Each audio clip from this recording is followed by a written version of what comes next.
Қайырлы күн достар, мен бүгін сіздерге өтіңіз ауырса немесе өт жолдарыңыз толып кетсе, оны үй жағдайында қалай емдеу керектігі жайлы видеода айтатын боламын.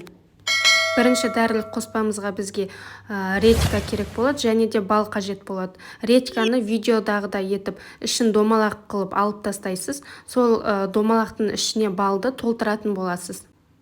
2-3 сағат бір жерге қойып қойыңыз. 2-3 сағаттан кейін оның ішінде шырын пайда болады. Сол шырынды өт жолы ауруына ересек адамға ас қасықпен, ал балаға шай қасықпен күніне 2-3 рет беру керек. Бұл әдіс өт жолы мен бүйректе құм тас жиналудан сақтайды.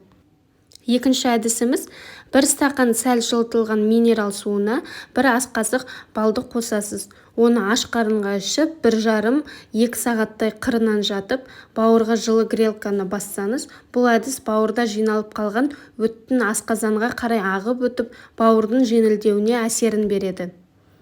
Өт жолын емдеуде сәбізінде өзінің пайдасы бар. Ол үшін сәбізді үккіштен өткізіп аласыз. Үккіштен өткізілген сәбіздің үстіне балды қосасыз.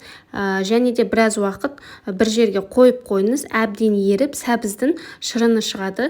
Ол шырын тосап сияқты болып қалады. Бұл қоспаның шипасы өте пайдалы. Бал қосылған сәбіздің құрамында каротин деп аталатын дәруменді зат жақсы сақталады. Ол осы өт жолына өз көмегін тигізеді. Пияздың да өт ауруын басуға өз емдік шипасы бар. Пияздың тұқымын суға қайнатып ішсеңіз, өтке ғана емес, бүйрек ауруына да өз көмегін тигізеді. Келесі әдіске қызылша керек болады. Қызылшаны жартылай пісіріп, үккіштен өткізіп аласыз. Үгіндіні дәкеге салып, қысып, шырынын шығарыңыз.